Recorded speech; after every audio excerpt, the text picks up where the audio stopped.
या मालिकेच्या आजच्या भागामध्ये आपण पाहत आहोत, ऋषी त्याच्या खोलीमध्ये असतो. त्याला खूप राग आलेला असतो आणि एकतर कमळी त्याच्याशी बोलत नसते, तर दुसऱ्या बाजूला नयनताराने त्याचं लग्न ठरवलेलं असतं आणि सांगितलेलं असतं, हा फोटो रिधिमाचा आहे, तिच्याशी बोल आणि बोलल्यानंतर आपण पुढे जाणार आहोत. त्यामुळे ऋषी खूपच जास्त रागात असतो. राधिका त्याच्या खोलीमध्ये येते आणि त्याला म्हणत असते, अरे ऋषी, तू हे काय करतोयस? तेव्हा तो म्हणत असतो, काय करायला हवंय दुसरं मी? इथे आईने माझं लग्न ठरवलेलं आहे. माझ्याकडे फोटो आणून दिलाय आणि म्हणते ह्या मुलीशी लग्न कर. असं कसं मी लग्न करणार? सांग ना वहिनी तूच. तेव्हाच राधिका म्हणते, हे बघ ऋषी, जरा शांत हो. शांत डोक्याने विचार कर आणि मी तुला एक सुचवू का? तेव्हा ऋषी म्हणत असतो, बोल ना, काय झालेलं आहे? हे बघ, आता तसंही आईने तुझ्यासमोर लग्नाचं प्रपोजल आणलेलंच आहे किंवा तुला लग्न कर असं म्हटलेलंच आहे, तर मग मी काय म्हणते ते ऐकून तरी घे एकदा. तेव्हा ऋषी म्हणतो, काय? त्यावर राधिका म्हणते, हे बघ, तू कमळीचा का विचार करत नाही आहेस?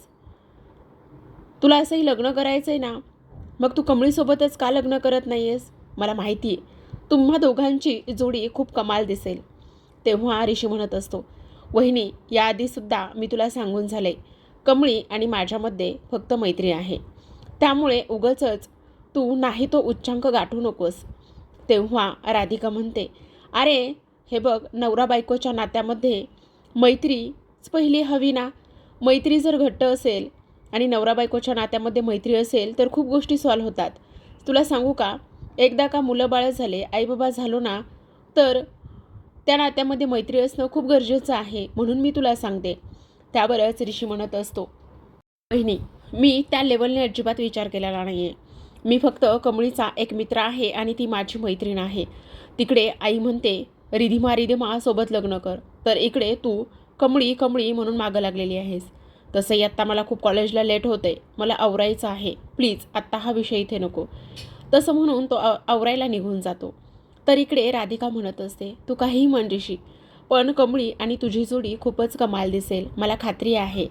आणि एकदा का कमळी जर तुझी बायको बनून ह्या घरात आली ना, तर इथे बरंच काही बदल होतील. जे काही गोष्टी मला इथे करायला जमल्या नाहीत, त्या मात्र कमळी नक्कीच बदलू शकते आणि करू शकते. तर आपण पाहतो, कमळी निंगी कॉलेजमध्ये पोहोचलेल्या असतात. निंगी म्हणत असते, हे बघ कमळे, दे की आता सोडून. आता उगाचच तू ना पराचा कावळा करायला लागलेलीस बघ. अगं माहिती, आत्तापर्यंत त्यांनी किती चांगल्या गोष्टी केल्यास. मग आता जर ते चुकले असतील तर काय फरक पडतो? दे ना सोडून आता. तेवढ्यातच ऋषी तिथे आलेला असतो. ऋषी आल्याबरोबर लगेचच तो कमळीला म्हणत असतो, हे बघ कमळी, माझ्याकडून खरंच खूप मोठी चूक झाली. त्याकरिता प्लीज तू मला माफ कर ना. प्लीज प्लीज, मी तुझी माफी मागतो. तेव्हा निंगी हे पाहत असते. तर इकडे कमळी आणि निंगी लगेचच तिथून जायला निघतात.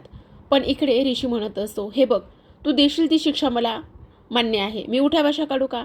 तेवढ्यातच आता कमळी म्हणत असते, नाही हो सर, काय करताय तुम्ही? हे शांत व्हा आणि नका असलं काही करू, केलं मी तुम्हाला माफ. तेवढ्यातच ऋषीच्या चेहऱ्यावर आनंद पसरलेला असतो. तेवढ्या निंगी म्हणते, बघा सर, केलं ना माफ. आणि पुन्हा ती म्हणते, सर, मी ना इलेक्शनमध्ये भाग घेतलाय. मला ना त्या अनिकीला चांगलाच धडा शिकवायचा आहे आणि तिला लय माज आहे ना, तिच्या विरोधात कोणीच उभा राहू शकत नाही, म्हणून म्हणून मला तिला हरवायचे. त्यातच आता कमळी म्हणते, ए निंगे, किती तर तुला सांगितलंय, तिला हरवण्यासाठी नाही तू इथे इलेक्शनमध्ये उभं राहायचंस, तर विद्यार्थ्यांच्या भल्यासाठी तू ह्या इलेक्शनमध्ये उभी राहणार आहे, समजलं तुला? तेव्हा ऋषी म्हणतो, हो, मला सुद्धा कमळीचं म्हणणं अगदी पटत आहे. कमळी, तू बरोबर बोलत आहेस.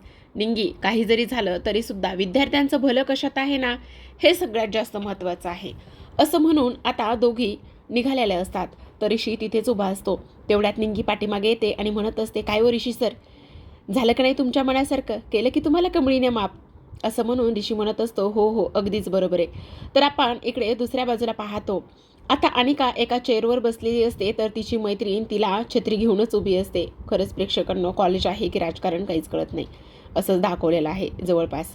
तर इकडे आता तिने कॉलेजच्या स्टुडंटला खूप सारे गिफ्ट्स आणलेले असतात. का तर फक्त आणि फक्त vote for Anika, vote for Anika असा तिचा नारा असतो आणि प्रत्येकाला इथे एक ना वेगवेगळे गिफ्ट ती इथे देत असते. निंगी कमळी हा सगळा प्रकार पाहतात. निंगी म्हणते, अगं कमळे, बघ जरा, ही अनिका तर जिंकण्यासाठी काही करायला लागली. ही तर आता गिफ्ट पण वाटायला लागलेली आहे. मग आता तीच जिंकणार की काय? तेव्हा कमळी तिला समजावते आणि म्हणते, हे बघ निंगे, ती गिफ्ट वाटून ओट मिळवण्याचा प्रयत्न करते. अगं पण तू विद्यार्थ्यांना खरी ताकद काय आहे, सत्य काय आहे, किंवा त्यांचा आत्मविश्वास तू जिंकायला हवास. त्यांना विश्वासात तू घ्यायला हवंस. वेगवेगळे धडे तू त्यांना देऊ शकतेस आणि हे सगळं तू त्यांच्या मनापर्यंत पोहोचू शकतेस ना, असं कमळी निंगीला सांगते. कसं? अगं म्हणजे सत्याच्या मार्गाने. ती जर तिचा इमान विकत असेल तर तू सगळ्यांचा विश्वास जिंकून घे. आणि ती वेगवेगळ्या मार्गाने मतं मिळवण्याचा प्रयत्न करत असेल तर तू सगळ्यांना एकजूट कर आणि सत्य सांग आणि विश्वासात घे. पण हे कसं करायचं? अगं कसं करायचं म्हणजे काय? आपण प्राजूच्या मोबाईलवरून एक व्हिडिओ बनवूयात आणि तो व्हिडिओ सगळ्यांना पाठवूयात आणि सगळ्यांना पाठवल्यानंतर ऑडिटोरियममध्ये आपण त्यांना बोलवूयात. तेव्हा निंगी म्हणते, पण हे सगळं तू करशील ना? तेव्हा कमळी म्हणते, हो चालेल, चल पटकन, असं म्हणून त्या निघतात.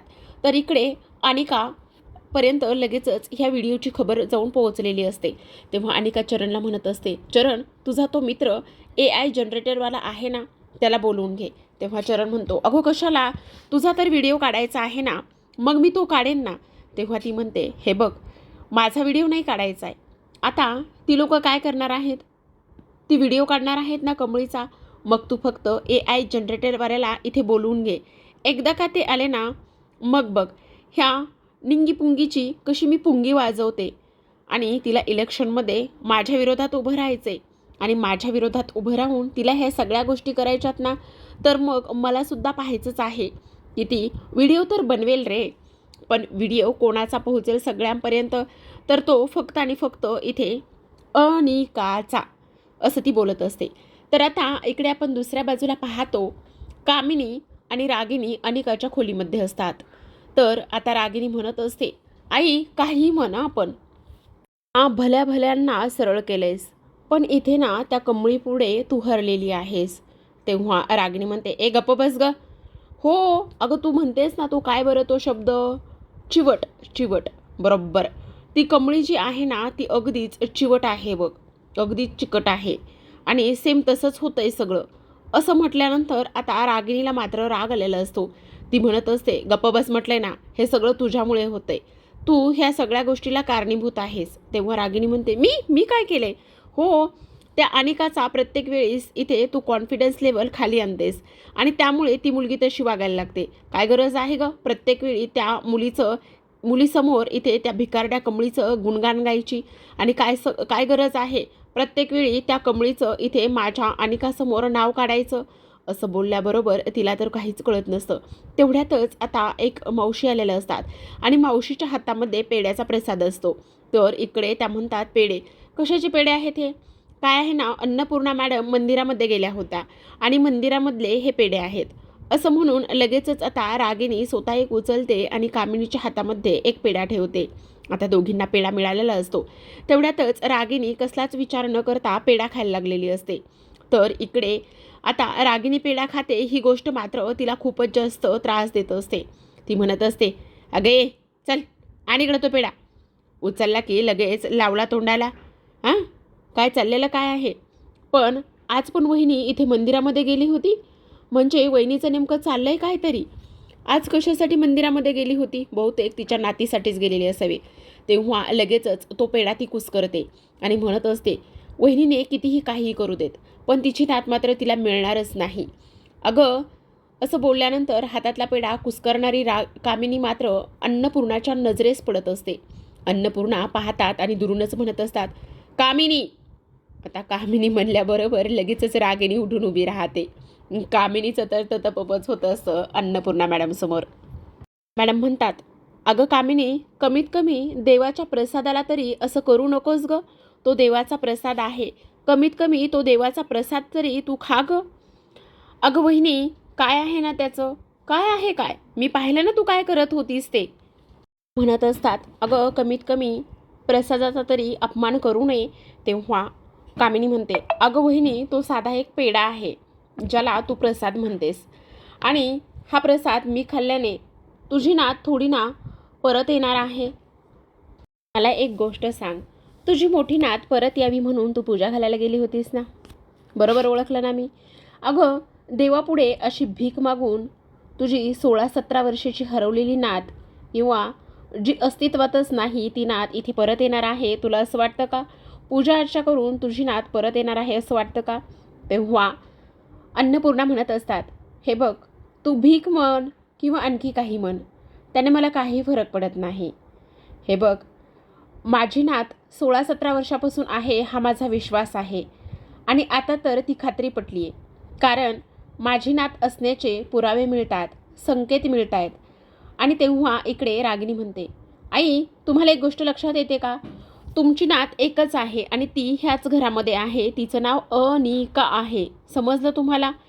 तेव्हाच आता इकडे अन्नपूर्णा म्हणत असते, अगं मी कुठे नाकारते, ती तर माझी नात लाडकी आहेच ना. तेव्हा आता इकडे कामिनी म्हणत असते, अगं काय करतेस तू हे रागिनी? अगं झोपलेल्याला जागं करता येतं, पण झोपेचं सोंग घेणाऱ्याला आपल्याला जागं नाही करता येत बघ. तसंच वहिनीचं काहीसं झालेलं आहे. माझ्या बिचाऱ्या वहिनीचं अगदी तसं झालेलं आहे. समोर लख्ख प्रकाश जरी पडला ना तरीसुद्धा तिच्या डोळ्यासमोर अंधारच आहे असं तिला वाटतं बघ. अगं तिच्या नातीची आतुरतेने वाट बघती ना, ती तर कधीच देवाघरी गेली बघ. तेवढ्यातच आता इकडे अन्नपूर्णाला राग आलेला असतो. अन्नपूर्णा म्हणतात, पास झालं, काय बोलतेस कामिनी तू? तू खूप वेळा बोललीस आणि मी ऐकून घेतलं, पण आता नाही. हे बघ, माझा विश्वास आहे आणि माझा विश्वास हा खरा ठरणार, तो मार्गी लागणार, तो सत्यात उतरणार. आपल्याला समोर कितीही गडद प्रकाश दिसत असला, पण आपण डोळ्यावरती अंधाराची काळोखाची पट्टी बांधूनच घेतलेली असेल तर त्याला समोरचा व्यक्ती काहीच करू शकणार नाही. तसंच तुझं काहीसं झालेलं आहे. त्यामुळे तू काळजी करू नकोस. प्रसाद दिला तो तू कुस्करून टाकलास आणि तुला एक गोष्ट सांगू, हाच प्रसाद इतरांनी सुद्धा खाल्लेला आहे आणि त्या सगळ्यांनी मला आशीर्वाद दिलाय आणि त्याच आशीर्वादाच्या बळावर तुझा आशीर्वाद इथे कमी पडलेला आहे. समजलं तुला? विश्वासाच्या बळावर मी तुला एक गोष्ट ठामपणे सांगू शकते की माझी मोठी नात ह्या घरामध्ये नक्कीच येणार. समजलं तुला? आणि तेव्हा कामिनीच्या हातातला असलेला तो कुस्करलेला पेढा अन्नपूर्णा काढून घेतात. आता अन्नपूर्णा हे सगळं बोलून तिथून जायला निघत असतात. तू काळजी करू नकोस, माझी मोठी नात नक्कीच येणार आहे, कारण ज्यांनी हा प्रसाद खाल्लाय त्यांनी मला आशीर्वाद दिलाय आणि त्याच्यावरच माझा विश्वास आहे. आता अन्नपूर्णा जात असतात तेवढ्यातच कामिनी तिला थांबवते आणि म्हणत असते, वहिनी. तेव्हा अन्नपूर्णा म्हणतात, बोल का, काय झालं? तेव्हा ती म्हणत असते, ठीक आहे, तुझा एवढा विश्वास आहे ना, तुझी मोठी नात येणार आहे एवढा विश्वास आहे ना? तेव्हा अन्नपूर्णा म्हणतात, हो नक्कीच आहे, पण एक गोष्ट मात्र नीट लक्षात ठेवलीस का तू? 6 महिन्याचीच मुदत आहे, तसं व्हीलवरती तू लिहून दिलंयस आणि सहीसुद्धा केलीस. मग 6 महिन्यातला 1 महिना गेला, 6तला 1 गेला, खाली राहिले 5. ही गोष्ट तुझ्या लक्षात असायला हवी. काय मग मला सांग, ह्या 5 महिन्यामध्ये तू शोधून दाखवणार आहेस का तुझ्या नातीला?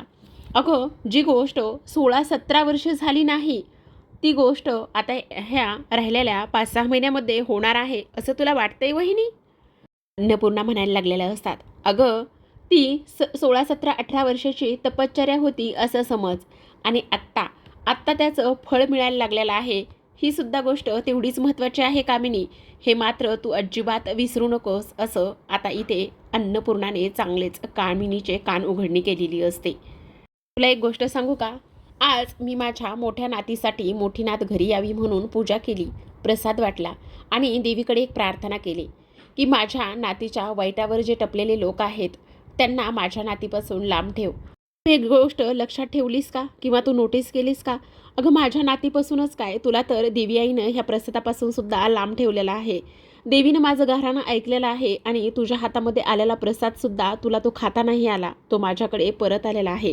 त्यामुळे एक गोष्ट लक्षात ठेव, देवीने मला संकेत द्यायला सुरुवात केलेली आहे. त्यामुळे माझा विश्वास कधीच डगमगणार नाही आणि माझा विश्वास कधीच खोटा ठरणार नाही. समजलं तुला? म्हणूनच आता तिथून अन्नपूर्णा निघून गेलेल्या असतात. अन्नपूर्णा निघून जातात खरं, पण इकडे मात्र कामिनीला खूपच झटका लागलेला असतो.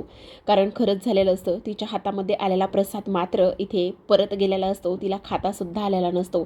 तर आता आपण दुसऱ्या बाजूला पाहतो की इकडे ऑडिटोरियममध्ये सगळ्यांना बोलवण्यात आलेलं असतं आणि तेव्हा कमळीला असं वाटत असतं की सगळेजण तिथे गेलेले असतील आणि म्हणूनच ती ऑडिटोरियमच्या हॉलमध्ये जाऊन पोहोचते. आता तिथे जाऊन पोहोचल्यानंतर इकडे जी अनिका आहे, अनिका आणि चरण हे दोघेजणं त्यांचा प्लॅन वर्क करत असतात आणि हा प्लॅन एक वेगळाच असतो प्रेक्षकांनो. खरं तर AI जनरेट केलेला एक व्हिडिओ ह्या लोकांनी बनवलेला असतो आणि त्या व्हिडिओमध्ये असं त्यांनी दाखवलेलं असतं, मी कमळी, तुम्ही निंगीला ओट करा आणि माझ्याकडून किस घेऊन जा. आणि तेव्हा अनिका हा सगळा काही तमाशा पाहत असते. आता ऑडिटोरियममध्ये अंधार झालेला असतो. कमळी आवाज देत असते, अरे इथेच होते सगळे, कुठे गेले कुठे गेले. तेवढ्यातच चरण समोर येतो. चरणसोबतच त्याचे बाकीचे सुद्धा बरीच गँग आणि बरेच मित्र समोर आलेले असतात. आता कमळी म्हणत असते, हे तू कोण आहेस इथे. तेवढ्यातच तो म्हणतो, अगं मी कोण आहे म्हणजे तूच तरी ते बोलवलंस ना आम्हा सगळ्यांना. आणि काय ते डोळे, काय ती नजर आणि काय ते सगळं सगळं, बापरे, असं म्हणून तो तिच्या कमरेला हात लावतो. तेवढ्यातच आता कमळी अगदी चवताळून त्याच्या अंगावर जाते. तेव्हा ती म्हणत असते, मी शिवरायांचा मावळा आहे, समजलं. माझ्या वाटेला जाऊ नकोस, नाहीतर तलवार काढून एकेकाची मुंडकी छाटायला सुद्धा मी कमी करणार नाही, कळलं तुला. चल बाजूला हो आणि माझ्या नादाला लागू नकोस, मी कमळी आहे कमळी. तेवढ्यातच तो म्हणत असतो, असं काय करतेस, तूच तर आम्हाला इथे तो व्हिडिओ पाठवून इथे बोलवून घेतलेला आहेस ना. आणि तेव्हा कमळी म्हणत असते, कसला व्हिडिओ, कोणता व्हिडिओ, चल बाजूला हो, माझ्या नादाला लागू नको म्हणून सांगितलंय हां चरण मी तुला आत्ताच. तेव्हा चरण म्हणत असतो, अगं अगं अगं किती तो राग, आणि एवढा कसला राग येतोय तुला, तू जरा धीराने घेणार आहेस की नाही. असं म्हणूनच तो पुन्हा तिच्याजवळ जाण्याचा प्रयत्न करत असतो. आणि इकडे कमळी खूपच चिडलेली असते, त्याच्या अंगावर चवताळूनच जात असते. पण इकडे मात्र सगळ्या मुलांना घाबरून एका क्षणाला ती घाबरते. हात अंगावर असलेली बॅग काढून त्याला ती मारण्याचा प्रयत्न करत असते. तेवढ्यातच चरण म्हणतो, अगं ह्या बॅगनं का मारतेस, तुझ्या ह्या नाजूक हाताने मार ना मला. असं म्हटल्यानंतर आता कमळी घाबरते आणि लगेचच, कोणी आहे का इथे, वाचवा, निंगे कुठेस तू, निंगे, प्राजू कुठेस तू, असं म्हणून ओरडायला लागत असते. तेवढ्यातच आता इकडे तो म्हणत असतो, अगं असं कसं जाऊ देणार आहे मी तुला, हे बघ तू तर इथे काय केलेलं आहेस, ही गोष्ट तुला माहिती नाही का. तेव्हाच आता कमळी म्हणत असते, काय, कोणती, कसली गोष्ट. तेवढ्यातच आता इकडे चरण म्हणत असतो, अगं कोणती कसली गोष्ट म्हणजेच, अरे लावा रे तो व्हिडिओ, करा प्ले. असं म्हटल्यानंतर समोरच्या एका खूप मोठ्या मॉनिटरवर इथे कमळीचा व्हिडिओ प्ले करण्यात येतो. आता कमळी त्या व्हिडिओमध्ये बोललेली असते की या सगळेजण या, निंगीला ओट करा आणि माझा किस घ्या. असं हे सगळं बोलल्यानंतर कमळी म्हणत असते, ए चल हो बाजूला, हे असलं हे काय आहे, आणि त्यामुळे हे असले धंदे आणि उगाचच अंगचटीला जाण्याचा तू इथे प्रयत्नसुद्धा करू नकोस. असं इथे आता ती बोलत असते. ह्या सगळ्या गोष्टी इथे बोलल्यानंतर आपण पाहतो की इकडे मात्र सगळ्यात महत्त्वाची एकच गोष्ट झालेली असते आणि ती म्हणजेच की बघच आता आता छापाकाटा करूयात, ए चला रे द्या कॉईन. असं म्हणूनच आता तो हातामध्ये 1 रुपयाचा कॉईन घेतो आणि 1 रुपयाचा कॉईन घेतल्यानंतर आपण पाहतो की आता लगेचच छापाकाटा करतच आता छापा पडलेला असतो. आणि तेव्हा पुन्हा तो कमळीच्या जवळ जाण्याचा प्रयत्न करत असतो. कमळीच्या जवळ जाण्याचा प्रयत्न केल्यानंतर कमळी घाबरलेली असते. तो कमळीवर हात टाकणार तेवढ्यातच एक खूप मोठा त्याच्यावर ठोसा बसलेला असतो, कारण तिथे ऋषी आलेला असतो. ऋषीला पाहिल्याबरोबरच इकडे कमळी ऋषी सर म्हणून ओरडण्याचं काम करत असते. तर आता आपण इकडे पाहतो की कमळी खूप घाबरलेली असते. आता इकडे ऋषी आल्याबरोबर चांगलंच चरणला धुतलेलं असतं. बाकीची मुलं तर पळून जाण्याच्याच याच्या तयारीत असतात. आता इकडे अनिका म्हणत असते, हा ऋषी इथे का आलेला आहे, ह्याला नेहमीच तिला वाचवायला का बरं यायचं असतं, आता सगळा प्लॅन इथे फ्लॉप होणार, असं म्हणूनच रागातच बोलत असते. आता कमळी रडायला लागलेली असते. ऋषीचा हात पकडलेला असतो आणि ऋषी मात्र तिला आधार देत असतो. तर आता प्रेक्षकांनो हे पाहणं इंटरेस्टिंग असतं की आता कमळीने मात्र चांगलीच चरणची धुलाई केलेली असते, तर ऋषीने मात्र तिला वाचवलेलं असतं. तर पाहत रहा कमळी या मालिकेचे छान छान भाग. भेटूयात पुढील भागात, तोपर्यंत धन्यवाद.